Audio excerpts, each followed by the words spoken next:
Today, we will delve into a profound and inspiring topic. His Holiness the Wish-Fulfilling Jewel's truly remarkable and deeply meaningful composition, the A Yogi's Song of Happiness. First, I would like to respectfully recite the complete and venerable lineage for everyone present here today. Namjur kepi allo trashi tongan ripi gyanhin jibsha aloyan jayan jibsha jigso tserab lekim changa shiksik yandam jaram lehmun karbu metok kup changba Tsomet Jinchen Lama Yivjin Ginorum, Sangibjot Ka Tabtan Chumper Dem Keno. Asnyan we machine Korlu Kirkanga with Jarmetaxum Dirsim Chufton Jimbi. Rigby Chavdog Mapum Lojuna Jamet, Ozonpum Yondum Shivi Terms of Dem Keno. Teranga Kyoto of Lama Yetuje. Samdon Tamchu Dhamma Yevjan Danjamner Gipi Lin the Karlan Kurtab Jigme, Stipi Lochon, Marne Torchon the Gundot.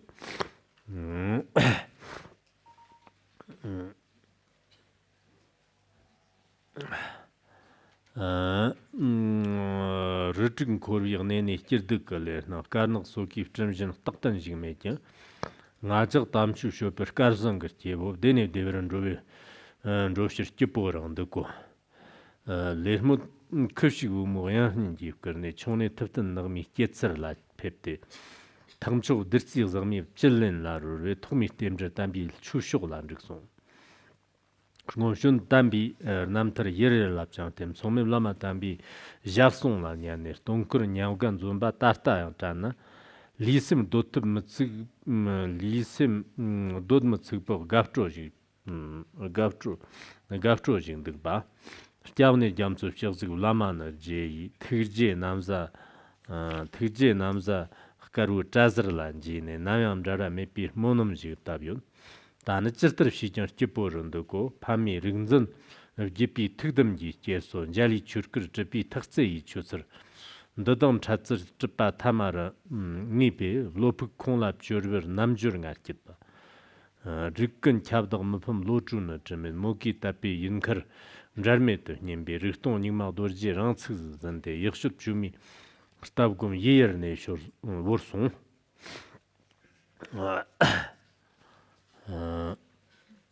Today we will study His Holiness the Wish-Fulfilling Jewel's A Yogi's Song of Happiness, together here in this session.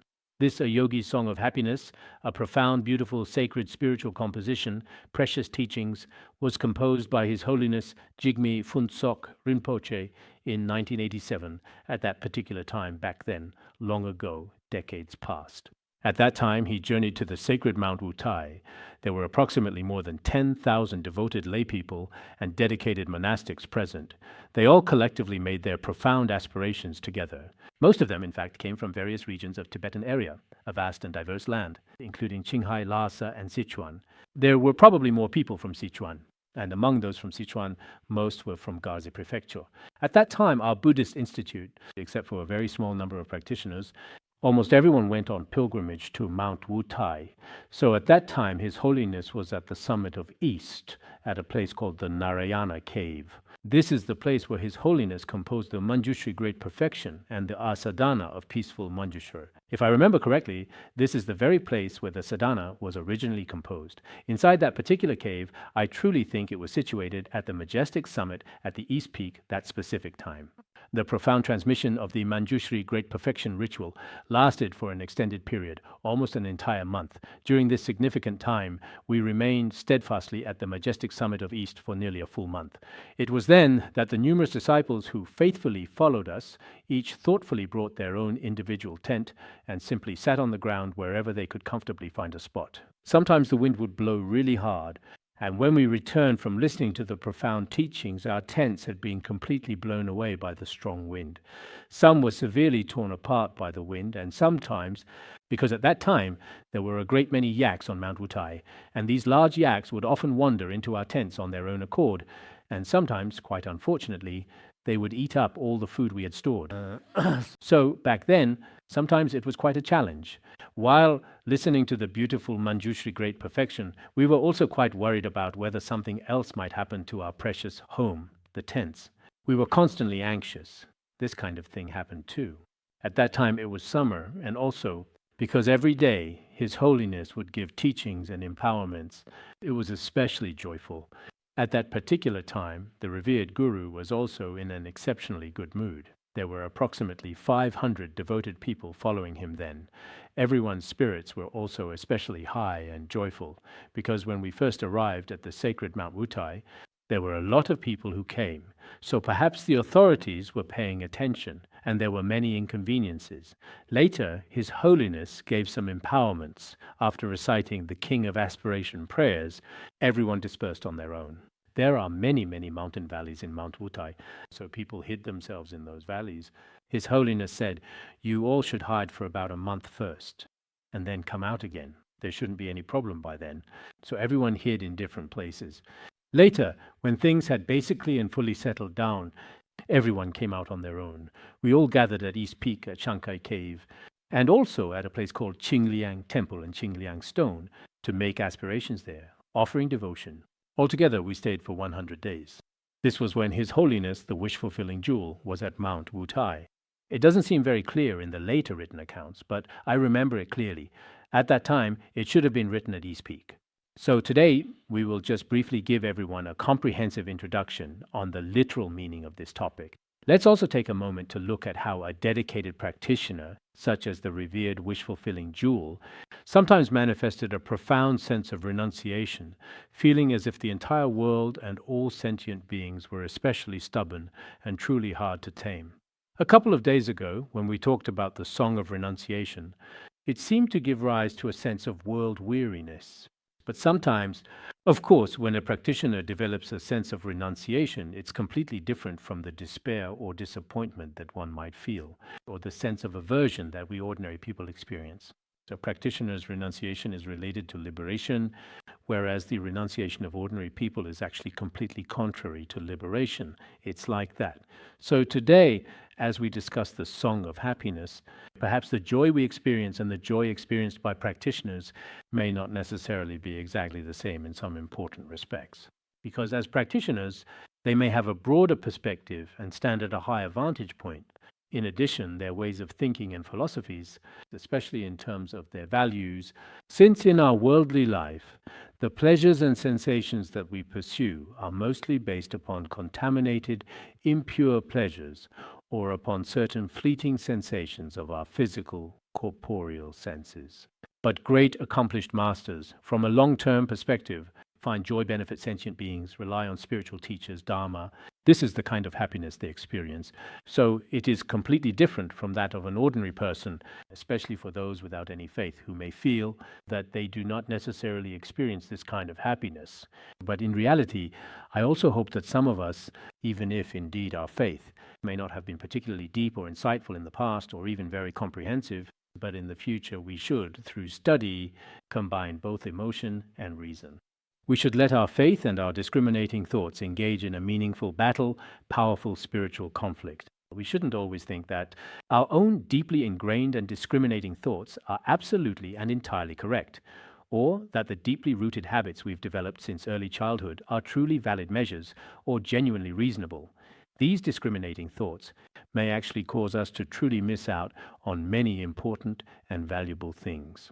So today, let's also briefly and carefully study the spiritual journey of our precious and revered Guru.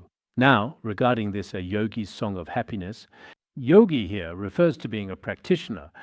As a practitioner, the joy that arises in his heart, this kind of doha of realization or spiritual practice, its name is the melody that brings universal auspiciousness and fulfillment.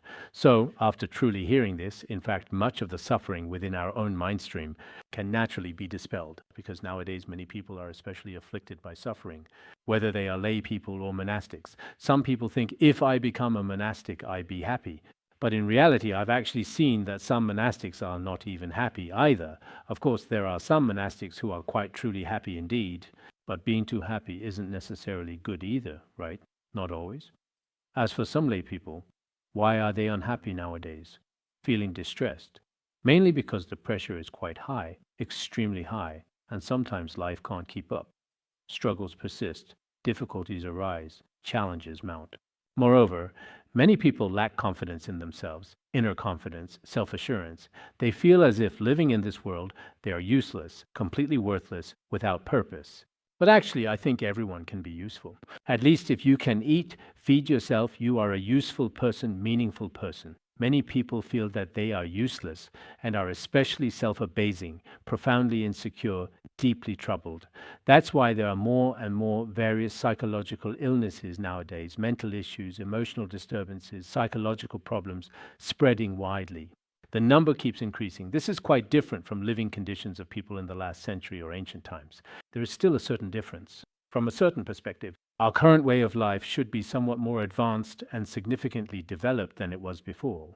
Or at least there are indeed some differences. But in another sense, when it truly comes to people's deep inner happiness and the overall quality of their inner life, perhaps in the future, many individuals' mindsets won't be as genuinely good as those of our esteemed predecessors. At times like this, in these challenging times, we especially need the transformative power of spiritual practice.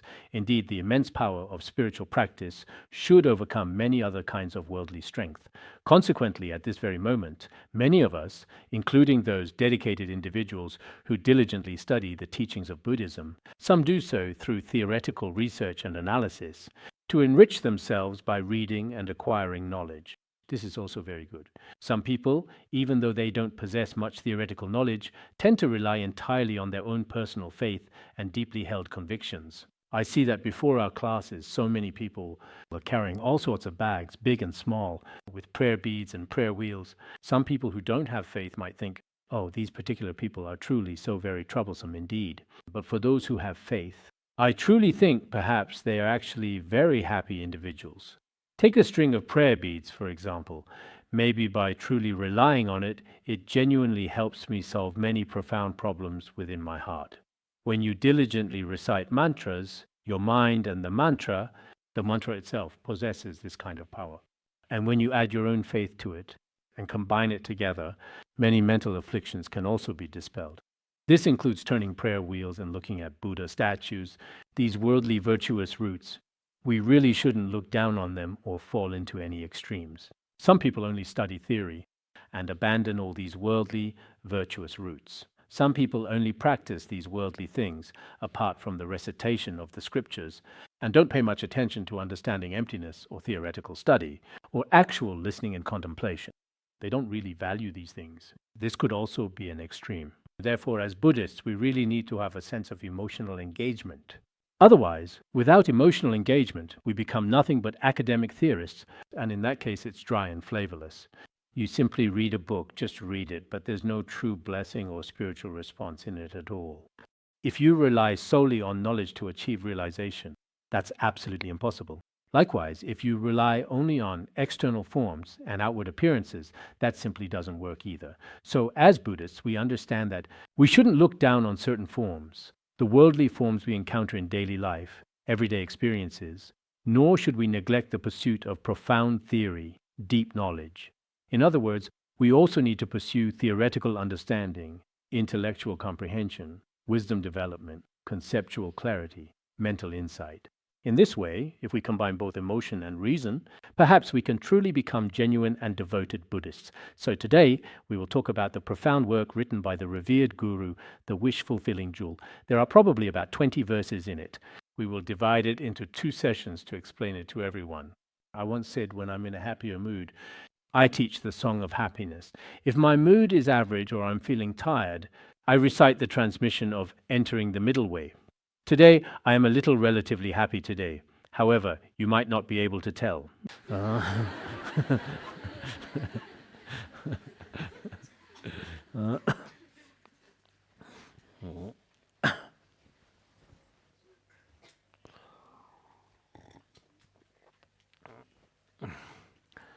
Now, the first verse below is homage to Togal Rinpoche, His Holiness, the wish-fulfilling jewel, relied on his teacher, Togal Rinpoche, the wish-fulfilling jewel.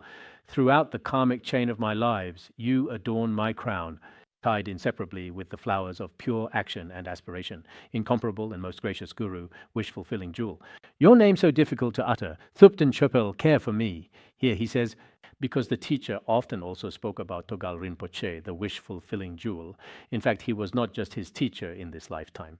They must have shared a karmic connection over many lifetimes. It seems that when he was 16 years old, upon hearing the name of Togal Rinpoche, the wish-fulfilling jewel, it was just like when the Venerable Milarepa heard the name of his teacher, Marpa.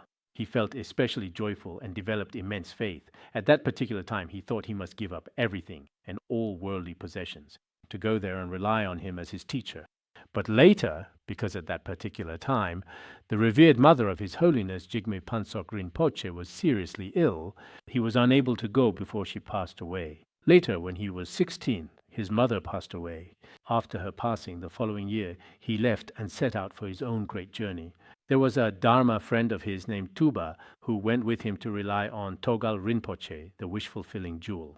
At the very beginning, they encountered many obstacles. His family absolutely wouldn't allow it, and others also tried to actively stop him from going. Then he went to the monastery. He left a detailed note in the monastery, wrote a meaningful verse, and then promptly left Sirtar for Sershul. At that time, transportation was not as convenient as it is now. They encountered many difficulties along the way, including having to borrow places to stay and so on during their journey. In short, they went through a lot of experiences. Later, at the age of 17, he became a disciple of Togal Rinpoche, the wish-fulfilling jewel. He had already studied under him for about 6 years there. Later, it seems to have been in either 1956 or 1957 that he returned at that particular time. Although the time that His Holiness Jigme Phuntsok Rinpoche spent relying on his spiritual teacher was actually quite short. He eventually went there to pursue his studies at the young age of 17 years old. So what this means is, Togal Rinpoche was his teacher for lifetimes upon lifetimes. It's like, for ordinary people, if you think of an ornament, it's like the ornament on the very top. The ornament on the top is adorned with especially pure and beautiful flowers, or you could say is made exceptionally magnificent and splendid. So these exquisite flowers are truly like the profound karmic connections from past lives. Lifetime after lifetime, they have shared this kind of deep and meaningful connection, full special karmic bond as teacher and disciple. It is as if the flowers of karmic connection from past lives are used for adornment. Such an incomparable and greatly kind guru, the precious guru. At that time, he was called the precious guru. The precious guru himself also said, "My teacher is called Togal Rinpoche. If you address me as precious guru, I will also bestow blessings upon every disciple, just like a wish-fulfilling jewel, so that their wishes may be fulfilled. If you just address me directly in this way, so straightforwardly, perhaps the results may be different, and you may not necessarily receive blessings or attainments." He also said this. So, this guru, whose kindness is truly incomparable, such a guru with especially great benevolence. As for this guru, generally after a guru passes away, it is said that it is difficult to address them respectfully, because it is hard to even speak their name. If the guru has already passed away, even saying his very name becomes truly difficult for us to utter from our mouths. His most sacred and revered name, which is truly difficult to express, is Tuden Chopa. Indeed, also called Togal Rinpoche and also called Tuden Chopa. So Togal Rinpoche knows this honorific nose, you see, is used to show respect. We often say Guru knows or Lama Chen. As for the term Chen, actually, its meaning in both Chinese and Tibetan languages is a little bit different. In Tibetan, Chen truly carries a much deeper and more profound meaning. For example, we very often say Lama Chen. When we say Lama Chen, we really mean. It can also mean the Guru's blessing, or that the Guru knows my heart, or that the Guru protects me. For instance, when we encounter some danger on the road, we might say, Lama Chen. We can say, Guru, protect me, Guru, protect me. Or say, oh, Guru, you know my heart. Guru, please remember me, Guru, always watch over me. There are many such profound meanings, right? But when we specifically use the Chinese word ji, to know, it seems a little bit simple, doesn't it? If we want to fully express this particular meaning, there is indeed a noticeable and significant difference that needs to be considered. But in any case, we should definitely be able to say it exactly like this, right? When His Holiness first composed the Song of Happiness, he deeply felt that the profound source of all joy and happiness was entirely relying upon his cherished root guru. Therefore, he began his spiritual practice by earnestly praying to and respectfully paying homage to his own root guru, Togal Rinpoche.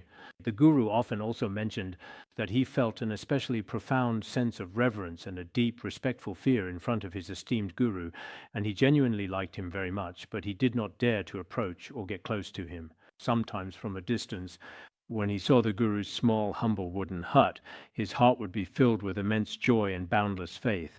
Sometimes when the Guru went out, if the Guru touched his head or gently bumped foreheads with him, he would feel especially excited and elated for several days afterwards, and it was very hard for his emotions to truly settle down. Later, when the precious Guru was nearing his parinirvana in his 60s or 70s, whenever he mentioned his own Guru's name, he would be in tears, unable to stop them from flowing down his face. Many of us older Dharma friends should all know this. So some of the emotions we have in the world, compared to the profound feelings a truly faithful and devoted disciple has toward their revered Guru, these are completely and utterly different. In our worldly life, whether it's the love between parents and children or between siblings, or even between husband and wife, perhaps for a time, they are all deeply attached to each other. But when a certain point is reached, those feelings may change or gradually fade away. This kind of situation does happen. But between a guru and a disciple, especially when the guru's divine, powerful blessings truly merge into the disciple's heart, then that disciple, life after life, is not just relying on the guru temporarily. Those who only rely on a guru for a short time, it shows that the guru's blessings have not entered their hearts. This is very clear. Some people rely on this guru today and another one tomorrow. After relying on them, they abandon them as well. Such phenomena are also very common. So from this, we can also clearly see what kind of profound faith Jigme Phuntsok Rinpoche truly had in Togal Rinpoche. We should indeed be able to perceive this significant aspect as well. Moreover, in our own lives and in our practice, we should also understand what kind of attitude the great masters of the past had when relying on their gurus. We must be very clear about this point. Now, the second verse below says, "Remain at the center of the palace of the indestructible chakra in my heart. As I present nectar-like offering clouds of the three kinds of faith, Lord of 100 Buddha families, mi fam lodre drime, stainless intellect, treasury of myriad qualities of retention and confidence, care for me." Here it is also truly the case that I indeed know this. Below is a verse of homage to Mifam Rinpoche. Mifam Rinpoche was also a guru whom His Holiness always had an especially profound and unwavering faith in. So, as for him, generally residing deeply within our hearts, within the truly indestructible and magnificent palace of the clear drop, we reverently make extensive offerings with vast clouds of sweet nectar stemming from the three distinct kinds of sincere and heartfelt faith. This is the Guru who is inseparable from us life after life. He is supplicated to always abide in my heart, within the indestructible palace of the clear drop. So if the Guru is in the palace, what do we use to make offerings? We use the three kinds of faith. Pure faith, aspiring faith, and also conviction faith or irreversible faith. There are three kinds of faith. Everyone present here should know about the three kinds of faith. As for pure faith, when you first meet the Guru or hear about the Guru or see the Guru's Dharma text, you feel extremely moved. But this kind of pure faith is easy to lose because it carries a certain kind of emotional excitement. Wow, you keep crying all the time at first. This is pure faith, genuine devotion, sincere emotion. At the beginning, you inexplicably keep crying and crying, tears flowing. Then after a couple of days, you can't cry anymore. Emotions fade. That's one type, common pattern, typical reaction. As for aspiring faith, it's a bit deeper and more profound than the previous one. For example, consider this. After we understand the inherent faults of samsara, we become genuinely afraid of it, and after knowing the profound qualities of liberation, we develop strong faith in that liberation. So after that, for example, when it comes to a spiritual guru, it's not just that you find them adorable or dignified when you see them. It's not exactly like that. It's primarily about some of the Guru's inherent qualities, including the profound benefits that the Dharma has truly brought to them. You develop faith. This is an aspiring faith. You become interested in them. For us ordinary people, after some careful observation, we develop faith in them.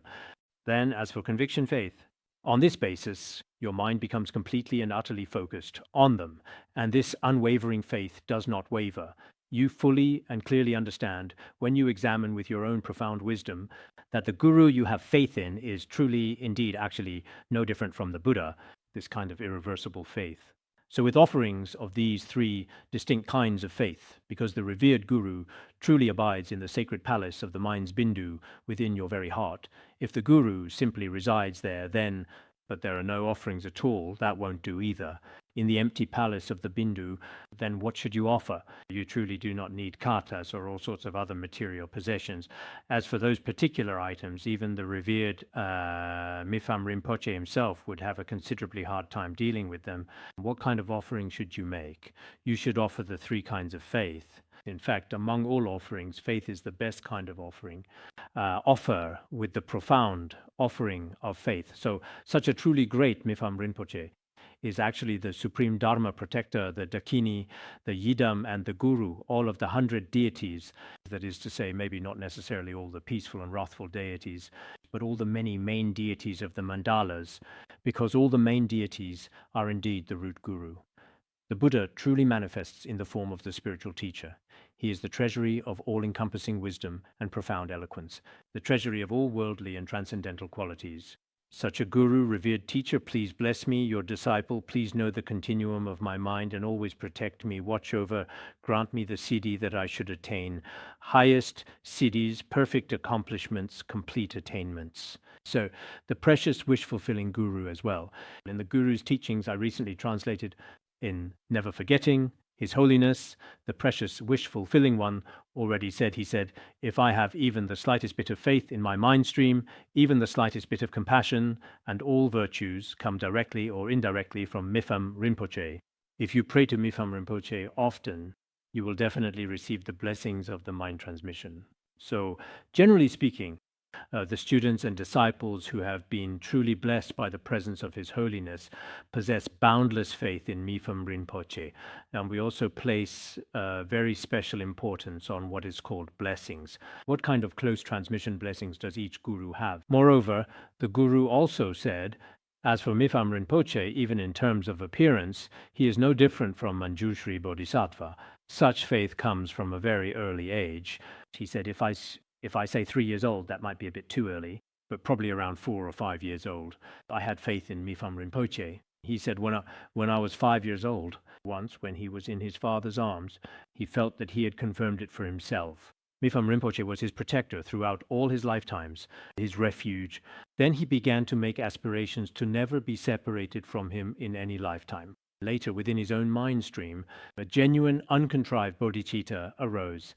Truly, when the precious guru was 5 years old, uncontrived bodhicitta arose in his mind stream. Here, some of us are 70 or 80 years old and still ask, please give me your blessings. I want to give rise to a genuine, uncontrived bodhicitta in my own mind stream. So we still haven't generated an uncontrived bodhicitta.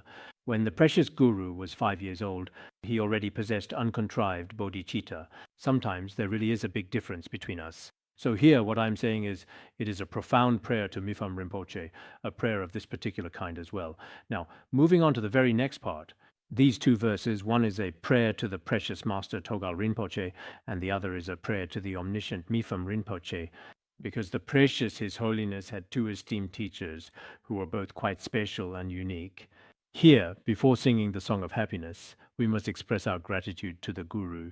Then why exactly do we sing the Song of Happiness? Such verses. He profoundly explains it here, his purpose.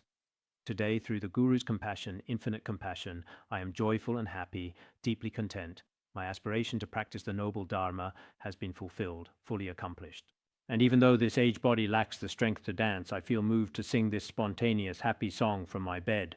He says, today we are extremely happy and truly joyful, so very blessed, immensely fortunate, so very happy and content, completely fulfilled, entirely content. So where does this happiness come from? In actual fact, it is entirely due to the profound blessings of the gurus, especially blessings of two main gurus mentioned. Not everyone is happy. Some people are actually suffering a lot. If not relying on a guru, not understanding Dharma, suffering occurs. So why are we happy? He did not say, today I got rich, or today I have obtained something truly worldly. He never said anything like that at all.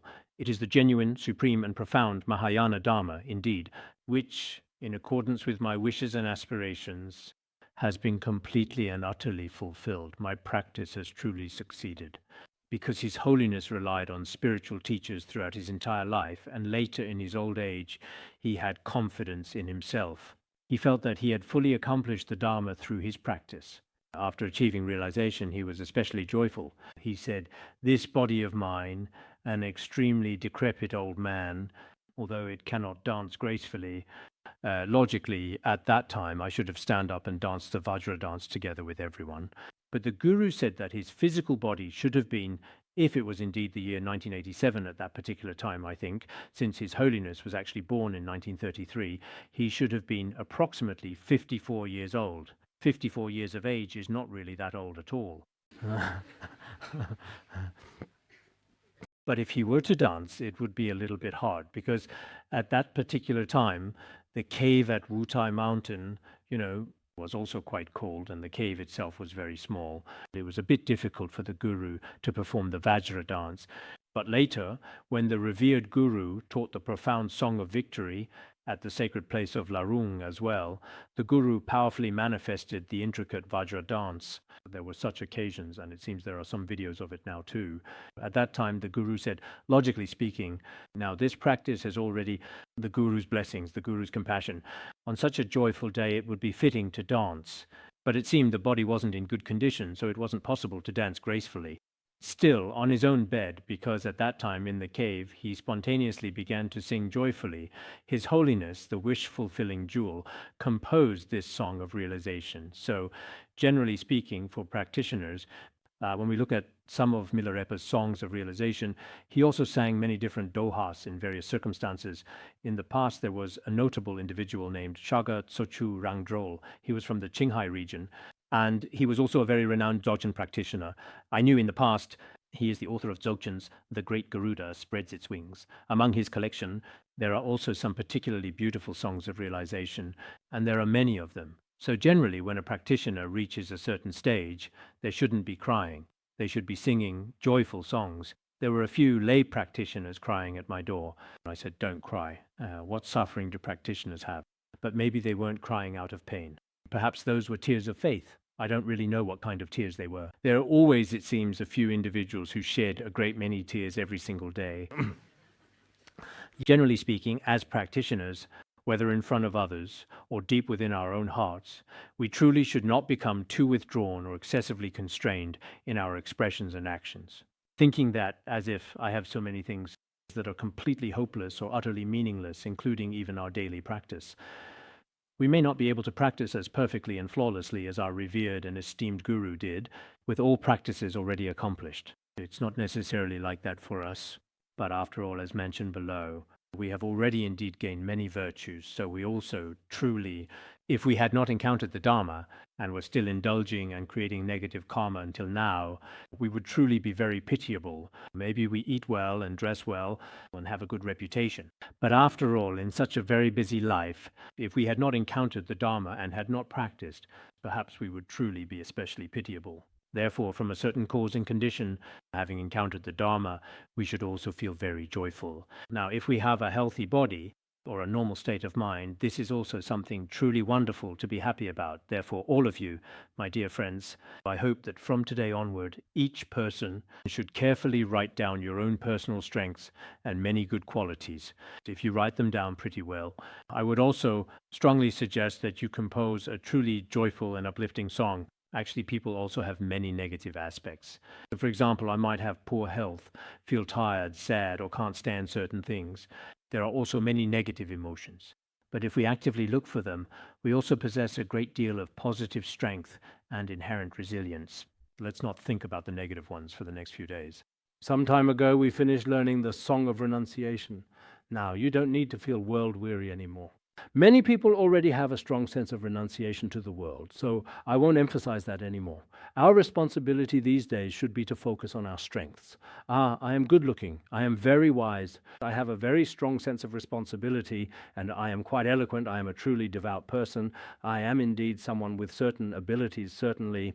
What contributions have I made to society? Even if I haven't contributed to the whole world, I should at least have made significant contributions to myself.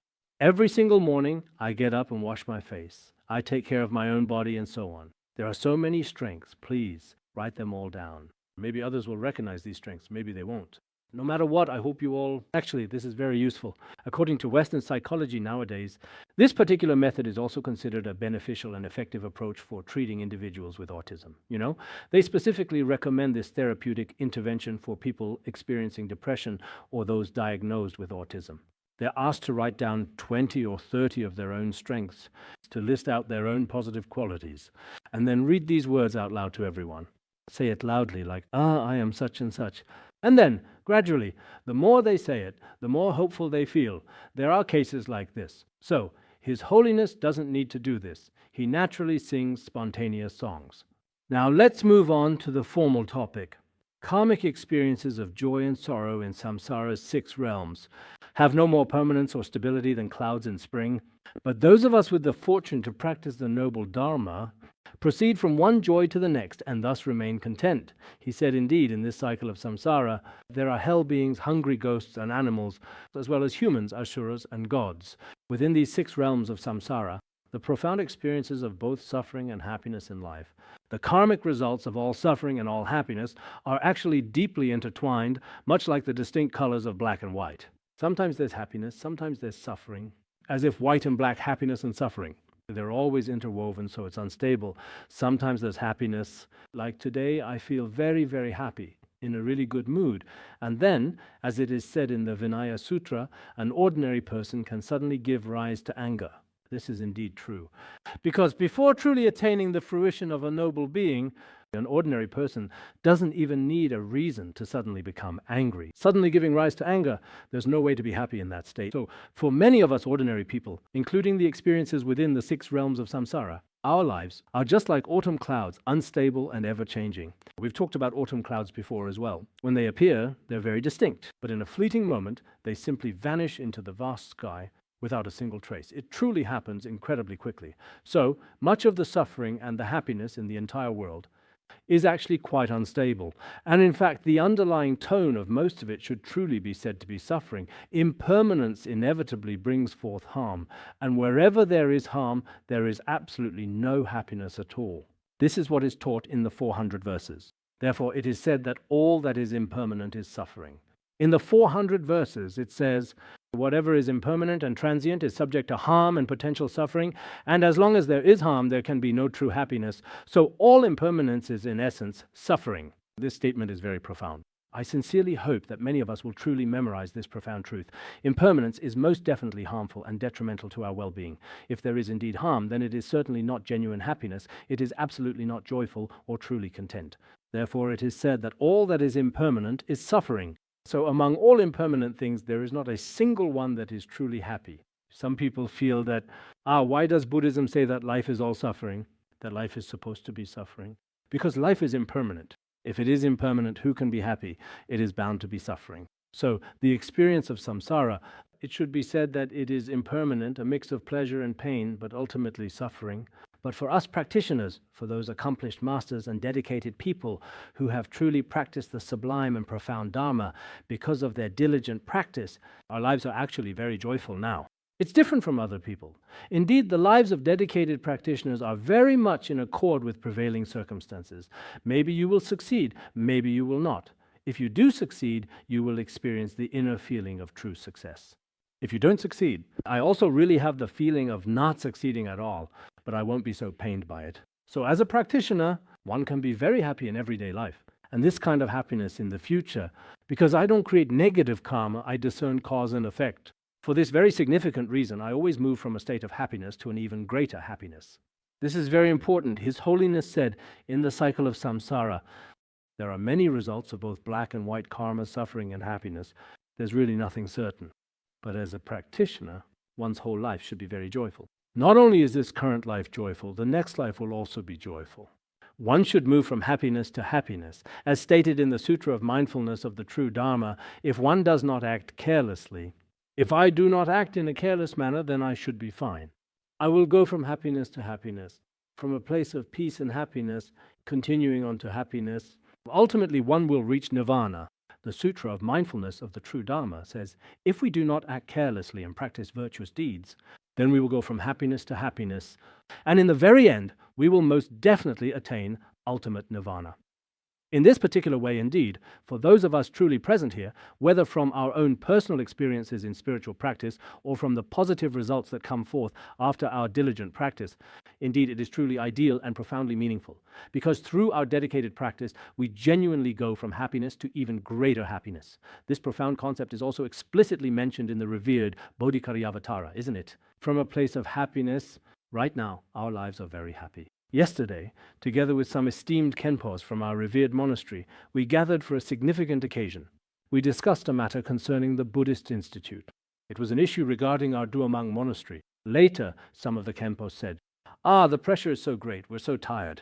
I said, compared to the lives of some lay people, we really aren't tired at all as practitioners. The kind of life pressure they experience, it's completely different from ours. The pressures they face in the world today, compared to the pressures we practitioners face, there is still a significant difference. But I said we really do go from happiness to happiness. You can absolutely say that. Also in the miscellaneous matters of the Vinaya Sutra, it is mentioned that one should constantly practice virtuous deeds and diligently refrain from all evil actions. If you consistently cultivate virtue and truly avoid wrongdoing over the long term, then in this present life and the next, whether awake or asleep, you will always experience profound happiness. That is to say, those individuals who consistently practice virtue and do not commit evil deeds in this present life and the next, day and night, whether sleeping or truly awake, at all times they are truly at peace and happy. The miscellaneous matters of the Vinaya Sutra also discusses this. Actually, these scriptural teachings are quite interesting. If we think about them very carefully, if we look at it the other way around, committing truly evil deeds in this life, then such individuals may experience a great deal of suffering. You might remember as well, in the letter to a friend, it is said that there are those who go from light to light, and those who go from darkness to darkness, those who go from darkness to light, and those who go from light to darkness. There are 4 types of people. For example, some people who practice virtuous deeds are happy and radiant in this life, and will also be happy in the next life. If some people are very happy in this life, but will not be happy in the next life, they are those who truly go from light to darkness. There are such cases as well.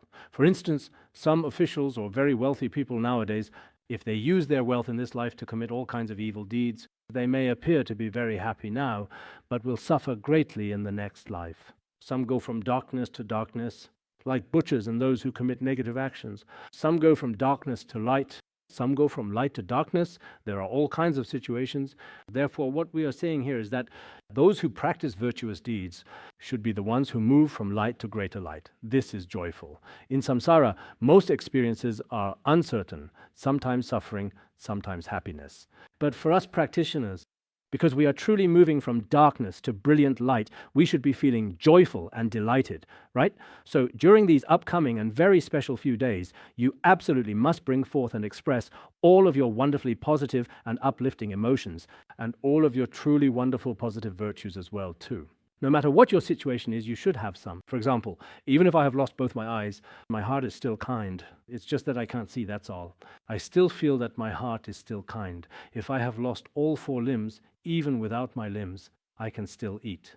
That is also my merit, and there are many, many more. When we look at the world and see those who are the most unfortunate and disabled, actually they are still very optimistic, very positive and full of hope.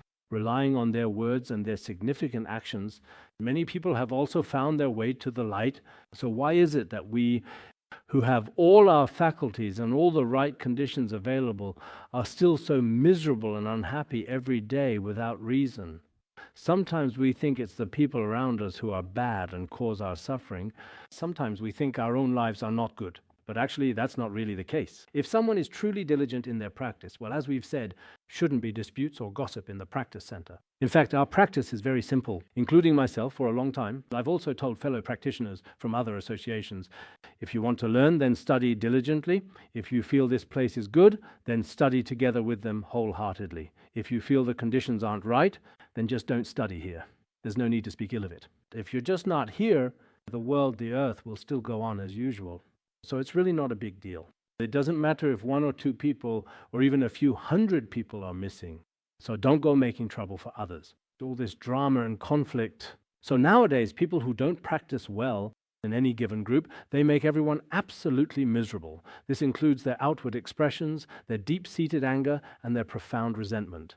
Even if they just stay with a group for one night, say in a standard room, if someone who doesn't practice well is next to you, it's really painful. You can't even sleep at night because that person is suffering deeply.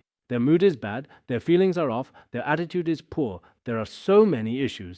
But if it's someone who truly practices well, they can certainly bring some much needed light to those around them. So we still genuinely hope to walk the path of peace and joy, to find true happiness, right?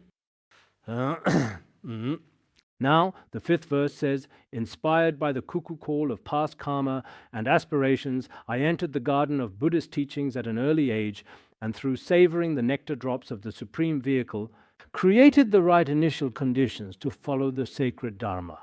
This describes the precious Guru saying about himself. He says, due to karmic connections from past lives, the song of the cuckoo, the call of the cuckoo bird, urged him on. Driven by the causes and conditions from previous lives, when he was very, very extremely young, as I just mentioned, at the age of 17, he came to the sacred Dharma garden of Togal Rinpoche. This profoundly signifies that it was due to the profound karmic connections from his previous lives.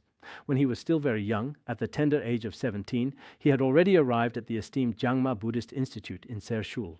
At that time, under the guidance of Togal Rinpoche as the main teacher, and in the presence of these noble spiritual friends, he absorbed the essential nectar of the Mahayana teachings.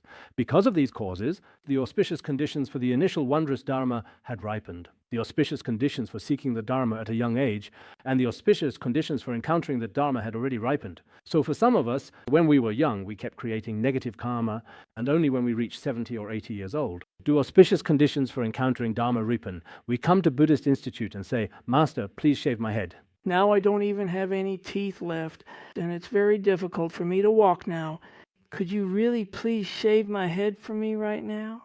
So at 70 or 80 years old, if the auspicious conditions for encountering the Dharma only ripen, then it's a bit late. Some people, when they are very young, are able to rely on a virtuous teacher and have this truly wonderful and unique kind of opportunity. Even I myself genuinely feel that I came here when I was 23 years old. You could say that, I suppose. I also think to myself, this was the urging of the cuckoo song from a previous life. Otherwise, at that time, people who wanted to become monastics were basically completely non-existent, in fact. Many people asked me, why did you become a monk? Did you encounter something? This is common in Han Chinese regions. Whenever people see a monastic, they ask, did something happen to you? Actually, at that particular time, the religious policies had just recently opened up and become more accessible. Most people had no real concept of monastics. In such a time, I was especially joyful. Then I came to Larangar. This could also be considered as, in my youth, coming into this profound forest of Dharma. Here, I also truly experienced the sweet nectar of Mahayana Buddhism. You could genuinely say that the initial fundamental cause and condition of this entire life of mine has already become precisely like this. I didn't end up becoming something entirely different, or a person who truly does all sorts of diverse and varied things. So I still feel extremely fortunate and genuinely blessed. Here, mainly the precious and revered Guru, when he used to teach these songs of realization, he also said that from the very beginning, from childhood, these causes and conditions, of course, he himself is actually, and in fact, an emanation of all the Buddhas and Bodhisattvas, whether the conditions ripened when he was young or not, or whether they matured in middle age. None of that matters for him. But for a typical ordinary person, however, it is best if it happens when they're relatively young. Because when someone is young, if they develop faith in Buddhism, then they may have many opportunities to absorb the nectar of Mahayana teachings. Otherwise, if they become completely muddle-headed and only take refuge at that time, of course, it's still a very good thing for oneself, but in reality, there is still a definite and noticeable difference. So for many of us here today, the causes and conditions for encountering the profound Dharma in this very life have already ripened. Everyone should cherish this and also feel joyful about it, right? We too are like the echoing cuckoo song from your past lives, gently urging you onward. I think many Dharma friends here, whether lay practitioners or monastics, including those in the city and those attending today's teaching, are actually being urged on by certain karmic connections from past lives. If there were no such causes and conditions, then with so many different ideologies in this world, you wouldn't necessarily have chosen this one. But since you do have this connection, then within the garden of Buddha Dharma, we must absorb the nectar of Mahayana Buddhist thought, such as the wisdom of emptiness and great compassion. Otherwise, our study might remain very superficial. So now that we have these causes and conditions, we can proceed thoughtfully and effectively. Everyone should especially cherish them and also study and practice very diligently. Life is truly very short indeed, actually. So, truly exceptional opportunities like ours are indeed extremely rare and incredibly precious.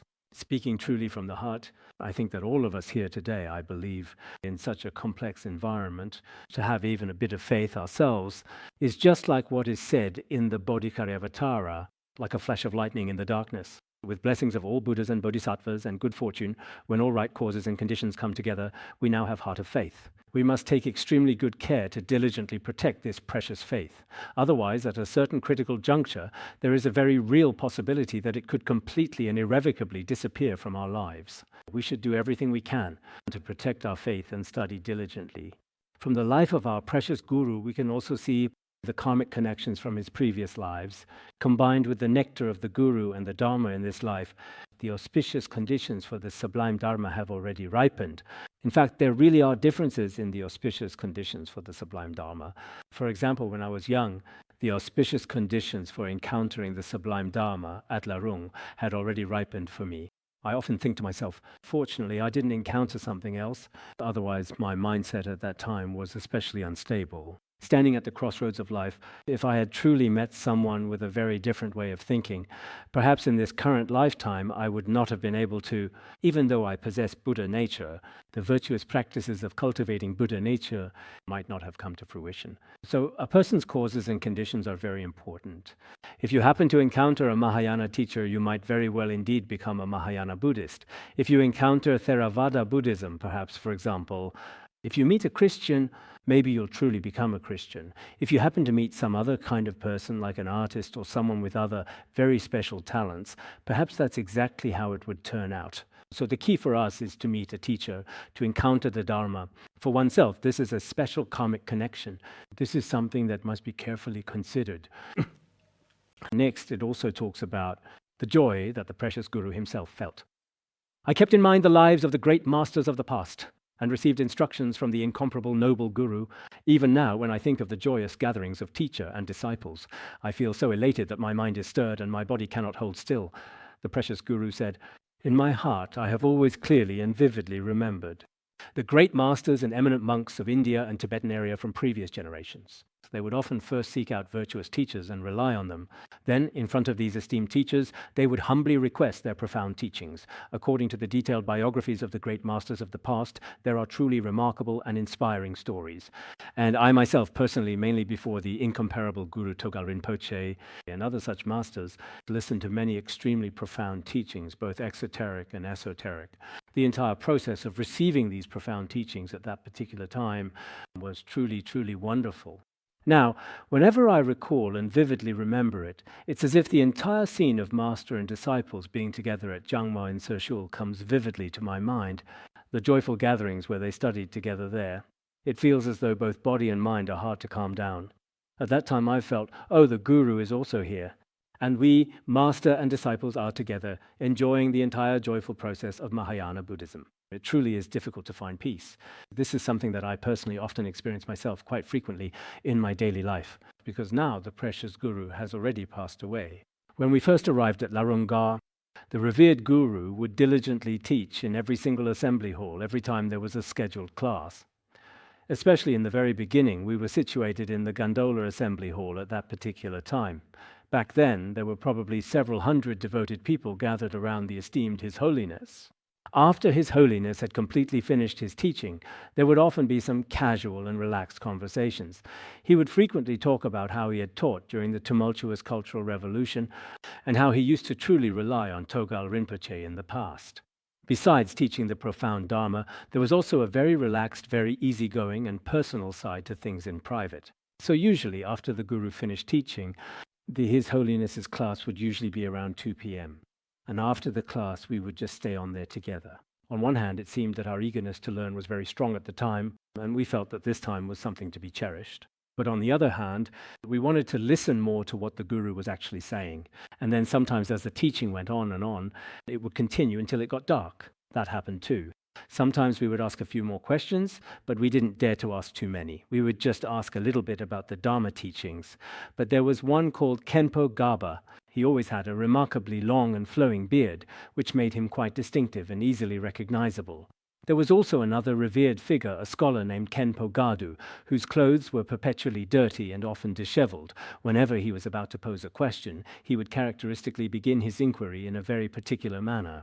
And when he did that, it meant he was about to ask a question.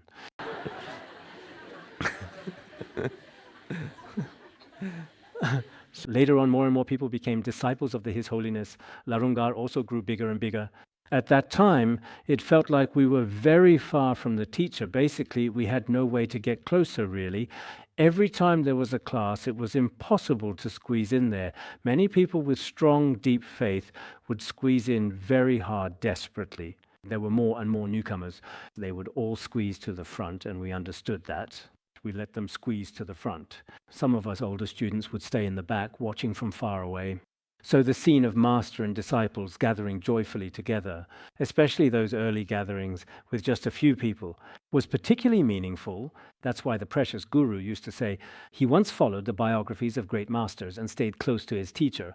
When he was close to his teacher, the joyful gatherings of master and disciples at that time, whenever he recalled the happiness of those scenes, I also often dream about some of those difficult situations from back then. It truly seems like I've been dreaming much more often these days. Some time ago, I had many such vivid dreams within a single month. This year, I started writing them down, but I'm not sure if I can keep it up. From January 2017, I've been writing continuously until now. Today is March 6th, right? By March 7th and beyond, I've already written every day. Whether I lost my temper or had a good dream at night, I wrote it all down thoroughly in my journal. It's truly hard to find peace with all of this. Let me check the time. I can't talk too much today. Originally, I was going to discuss 9 verses. Now, I'll just briefly touch on a few points. The guru is the embodiment of infinite sources of refuge. And holding on to a corner of the white cloth of his compassion, I made the aspiration that we might never be apart. Now, no matter what happens, I shall always be happy. The revered guru is the embodiment of the vast ocean-like Yidam deities, his profound compassion, his pure white robe. I hold on to it very tightly. And I make a solemn vow to never be separated from my beloved guru. Because of this, whatever I deeply do in this life, I am always truly and ever joyful. Because I have always solemnly vowed to never be separated from my beloved guru, life after life. That is the reason why. Mipham Rinpoche also composed the aspiration never to be separated from the guru, life after life. In our A Precious Garland of Mountain Retreat instructions, it is also mentioned, when the guru is alive, we should try our best not to be apart from him. Just like we often say in the world, it's very much like a small child, tightly holding on to their beloved mother's sleeve. When the spiritual guru is alive and present, it is profoundly important to try your utmost not to be separated from him. The fundamental and crucial reason for not being separated is truly significant. First, your own behavior, your words and actions will gradually, little by little, be influenced by the guru. Also, your continual listening, further contemplation, and always practice will keep improving. If you leave the guru too early, then at a certain point, your own practice will not be able to progress further. This is also explained in detail in the A Precious Garland of Mountain Retreat instructions, isn't it? There used to be a text called the Blue Manual, and in the Blue Manual, which should be a collection of teachings by Potawa, there were 2 people. One of them had a very good wisdom and a truly strong faith, but he left his spiritual guru too early. Later, his practice was unsuccessful, and he eventually became a businessman. Eventually, he died a violent death and encountered many obstacles. Then there was another person who originally did not have much faith or wisdom, but his one truly, really special, unique quality was that he relied on a spiritual teacher for a long time, consistently. Later, he became a particularly successful practitioner. This is also what is described in the Blue Manual. Therefore, in all our lifetimes, we should never be separated from our teacher. This means holding on to the guru. But holding on to the guru doesn't mean yesterday, when a lay practitioner held onto my foot and wouldn't let go, I nearly got angry, because I was in a hurry to leave. And besides, it was very slippery in the snow, which was quite dangerous. So that's really not a very good way to do it at all. But here it says white lapel. White means pure and clean. In other words, it truly means something very pure. A compassionate lapel doesn't necessarily mean you have to actually physically grab the clothing. Here, it specifically refers to the Guru's compassionate and caring attention. So I vow to never be separated from the Guru in all my lifetimes. That is truly the meaning here. Next, let me now talk about another verse. The ultimate practice passed down by the Vidyadhara's lineage is the Dharma of the highest vehicle, to attain the rainbow body Dharmakaya. All who encounter it truly discover the rarest of the rare. And I, a yogi who keeps it forever in mind, am happy indeed. His Holiness said the ultimate meaning from accomplished masters of the past, our secret teaching, the great perfection. Moreover, it is the great perfection that can accomplish the rainbow body. This is the supreme vehicle of all teachings. Whoever encounters this teaching, Venerable Longchenpa taught, will not need to wander in samsara any longer. Padmasambhava also said that all schools have methods for attaining Buddhahood through practice. The teaching of attaining Buddhahood without practicing is my one and only great perfection. Therefore, for those of sharp faculties, it is entirely possible to attain realization through faith alone. Just as it is stated in our precious teaching, Song of Victory, attainment can be achieved within 6 months. Such a teaching as this, we sincerely entrust ourselves to the great perfection.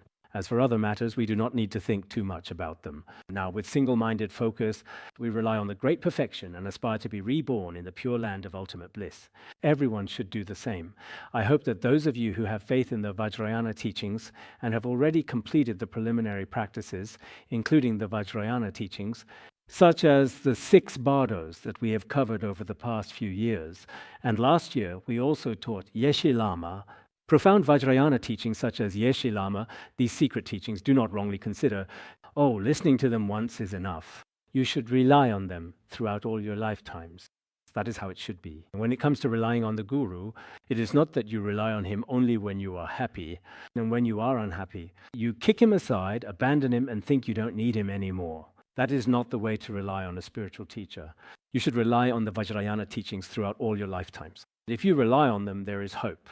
Because this is the attainment of the rainbow body, which is especially supreme. This is not about praising ourselves and criticizing others.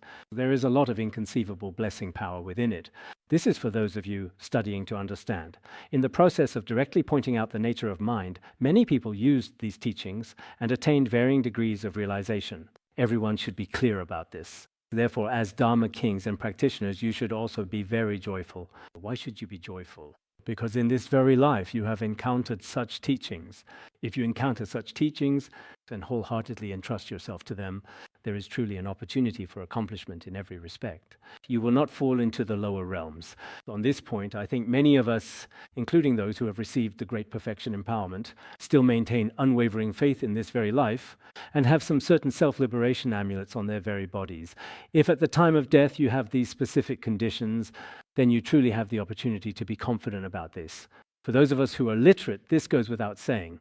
Take my mother, for example. She couldn't read a single word. But when she passed away last year, I personally felt that it was still very good. She said, I've been here for nearly 30 years, and I have never hurt anyone's feelings, nor have I ever killed any sentient being. But today I am certain that I will be reborn in the pure land of ultimate bliss. You, my children who are present here, may not want me to go, but from the bottom of my heart I truly wish to go. Later, in every aspect, it seemed that throughout the entire process, she was illiterate and couldn't recognize a single word, but relying on her own faith. It really seemed that in every aspect, she had this kind of composure at the moment of death. Sometimes I even think to myself, when I teach and explain the Dharma to others, will I have this kind of confidence when I die? I have this feeling. It seemed that when she finally passed away, she was also very happy and content.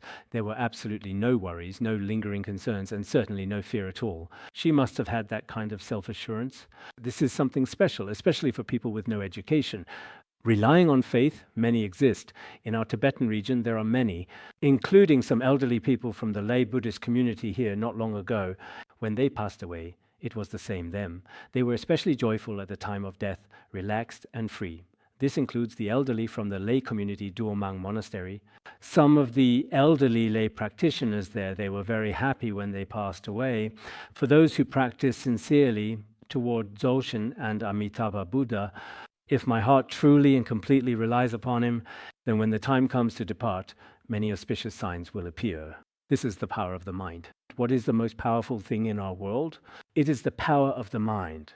If you have faith and wisdom, anyone can achieve realization. Even someone who is very foolish or illiterate, they still have hope, let alone so many of us who are here. So we should be very joyful, shouldn't we really? Each person encountering such esoteric teachings, a method for rebirth, a path of practice, I think it is a real source of happiness.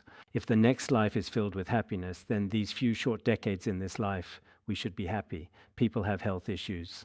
Sometimes the weather conditions might be a little bit cold. I truly think these are just minor, insignificant sufferings. A sore back or others treating us a bit poorly or being criticized by others, these should be considered small sufferings. The real suffering is the suffering of the three lower realms. But we don't need to experience the suffering of the three lower realms. In this cycle of samsara, we should consider ourselves fortunate. That's how I see it. So let's end our talk here for today, all right?